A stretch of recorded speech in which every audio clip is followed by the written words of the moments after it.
Hi there, Davey Cretin for Cretin Classics, and I want to do this tribute video in honor of John Michael Osbourne.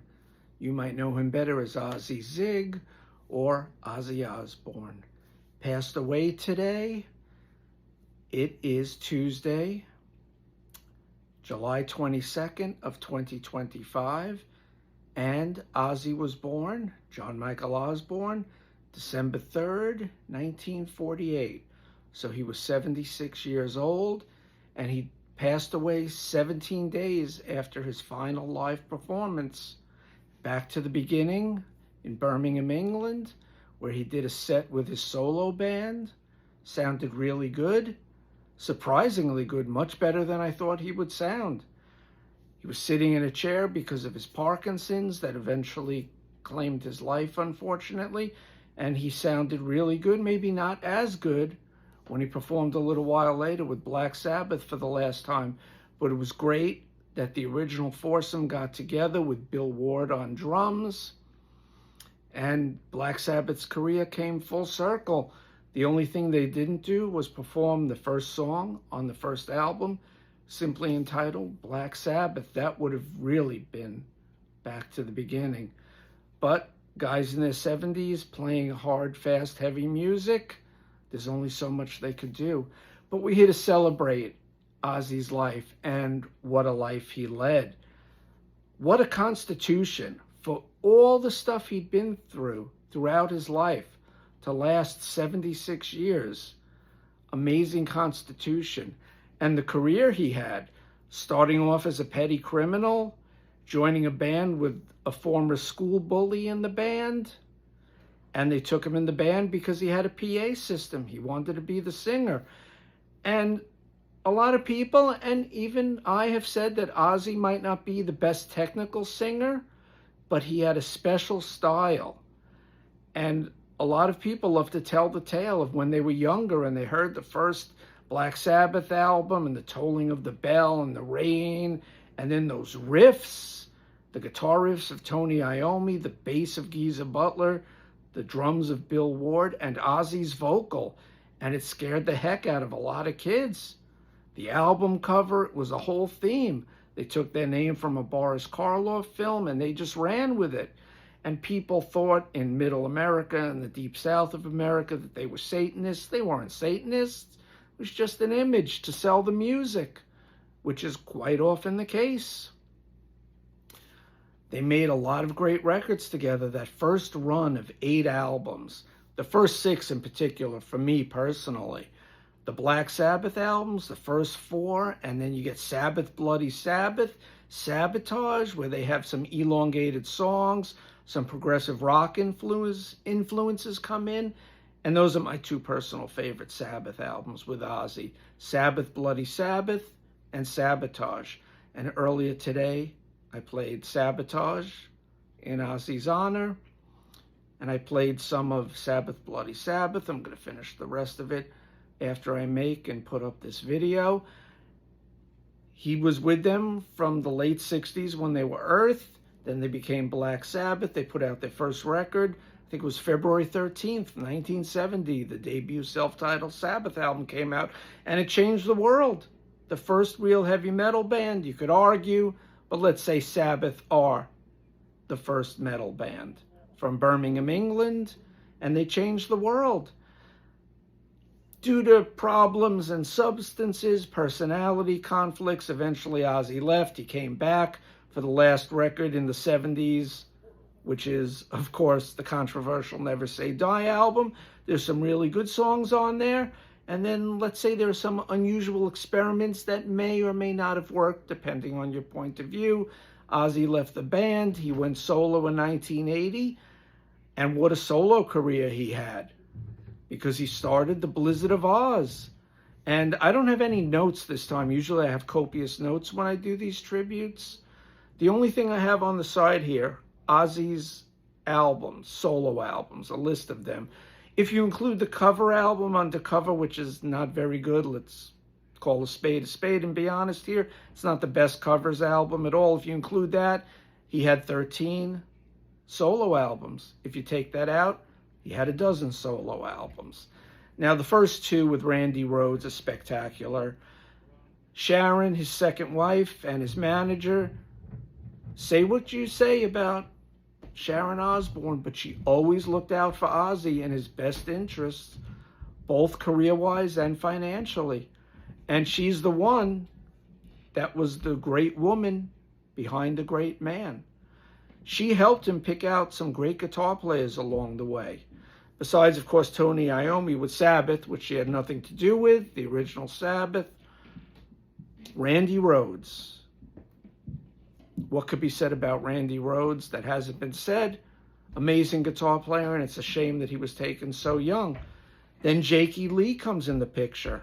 Of course, the first two solo albums, Blizzard of Oz, Diary of a Madman, are with Randy Rhoads. Then he does the tribute album with Brad Gillis from Night Ranger stepping in, and Butch Jones, his favorite guitar tone ever on a hard rock heavy metal album, was Brad Gillis from the Ozzy Live album. That was a tribute. It's all the old Black Sabbath songs. It wasn't really a tribute to Randy. It was just what they were doing at the time. And then he got Jakey Lee into the band. And Jakey Lee was one of the hot young guitarists in California. Stayed with him for 2 albums, Bark at the Moon, which I love. I think that's a great album. As of the first 2, of course, with Randy Rhoads. Both stellar albums. Maybe the first one has some overplayed classics on it, so I think I enjoy Diary more nowadays, but eventually I'll do a ranking on Ozzy's albums on my channel here. But this is a tribute to Ozzy. Then he did The Ultimate Sin, which was a little more in line with hair metal that was becoming popular in California, the LA scene at the time. Personally, I enjoy the first album, Bark at the Moon, better than Ultimate Sin, but Ultimate Sin has some great songs. It has Lightning Strikes, I think is a great song, Shot in the Dark, Killer of Giants, Ozzy's vocals on there, and Jakey Lee's guitar playing. To me, that's a standout track in Ozzy's solo career. Then, of course, he gets a young guy from New Jersey by the name of Zakk Wylde. And Zakk Wylde played with Ozzy at the last show, back to the beginning in Birmingham, England. He joined for No Rest for the Wicked, which I think is an underrated album. That's when I had my first big record store job, my second record store job, and we played that CD a lot. No Rest for the Wicked, I think, is a really good undervalued album. Some great songs on there and some great playing from Zakk, who added a lot to Ozzy, and he kept coming back for decades now, playing with Ozzy on and off. He started his own band. Then you get No More Tears in 1991. Probably Ozzy's biggest selling record in the States, or one of them. I think it's the second, maybe next to the first album. And I think that's a really good record too. Maybe it's a little long. Some of it may not have aged that well, but there are some great songs on there. And just going back for a second to No Rest for the Wicked, Fire in the Sky. My favorite song on No Rest for the Wicked. Ozzy's passionate vocals. I think it's a little proggy. It harkens back to Sabbath, Bloody Sabbath maybe, and Sabotage. I like when Ozzy goes a little progressive and has longer songs, little like mini epics. I really enjoy that in his solo career. Then we're going to move on to Osmosis from 1995. Arguably maybe the last really good Ozzy solo record. I mean, some people really like the most recent one, Patient Number 9. And I know Ozzy wanted to stop touring after the Back to the Beginning shows, and he was going to make another solo record. Are there any songs in the can? Hopefully there's some music that either gets released that Ozzy maybe did some solo songs he didn't release. Maybe those earlier Black Sabbath songs from, I mean, the Black Sabbath reunited a few times with Ozzy. Of course, Live Aid in 1985, they reunited for a short set with the original foursome.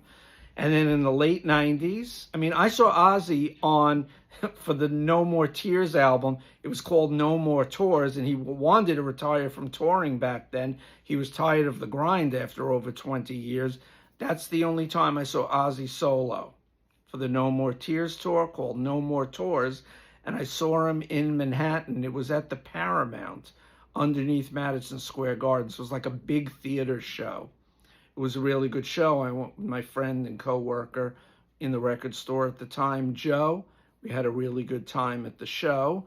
Then when the original band reunited at 99, I think it was 1999, 1998, 1999, they released a double CD, double live album called Reunion. I saw that tour with the original foursome.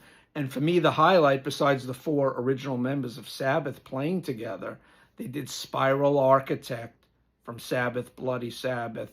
And that was great. That was the highlight of the show for me. Pantera opened that show too. So long time ago, over 25 years ago. My sister's a big fan. I had to call her today and break the news to her, and she was as upset as I was. So this is one of our heroes dying. I think my sister may have seen him live more times than I did. Just money and timing and work. You can't see every concert you want to go to, especially now. Concerts are so expensive, but I know my sister saw him in the last decade, and she was a big fan too, especially of the 80s stuff, and she was really crushed that Ozzy is no longer with us, but he's left us with some great music. You got the 8 original Sabbath albums and the reunion album called 13 from 2013. Know a lot of people don't like it. It's not the best Sabbath album with Ozzy, but there are a couple of really good songs on there, and I think one of the bonus tracks I really liked. The first single, The End of the beginning of the end, I can't remember what the title is. I made no notes, like I said. I like that song, a couple of other songs from the album, and one or two of the, so-called bonus cuts that were featured in certain stores on the release in America, or the double CD version. So I don't think it's as bad as people think. It's not, it doesn't equal the first 4 or 6 Sabbath albums, but it might be a little better than Technical Ecstasy and Never Say Die in my book. And then you have that solo career. And Ozzy sort of became a household name. I mean, some people don't like it, some people liked it, but he became a reality TV star, like some other people have that have done well for themselves. And I know certain people think it made Ozzy look a fool, but it was just a different side of him. And it made him a household name, the most well-known musician in heavy metal, definitely from Black Sabbath. From people that aren't metal fans, if you ask them who Ozzy Osbourne is, oh, he's the one from that TV show. So for better or worse, we had that. He did a couple of other reality TV shows, one with his son where they traveled across America. I've seen bits and pieces, but I used to watch the Osbournes back in the day, but when you work in a record store, you have to have stuff in common with your coworkers. You watch the same reality TV shows. You talk about them at work. And the Osbournes was definitely one that we all watched back in the day. So Ozzy had a pretty amazing career. There's some stories about him, the excessive behavior, the substances, things he did in his life that may have not been so good, but who among us is really a perfect human being? And I broke out my Ozzy shirt just to wear for this tribute. So I want to say, first of all, rest in peace, John Michael Osbourne. You're going to be missed by your family, especially your friends, all the musicians that you've worked with, and all your fans throughout the world. And your music touched a lot of people. When I was growing up on New York rock radio, I really only heard the 2 songs, Paranoid and Iron Man. Those were the only 2 Black Sabbath songs I knew. But then in 1980, I think it actually came out late 80 or maybe early 1981, when his first solo album, Blizzard of Oz, came out, New York Rock Radio, WNEW-FM, and WPLJ, when they were still a good rock station at the time, they played Crazy Train. They played I Don't Know. They even may have played Mr. Crowley. So I knew these songs. And I went out and I bought the first Ozzy solo album, Blizzard of Oz.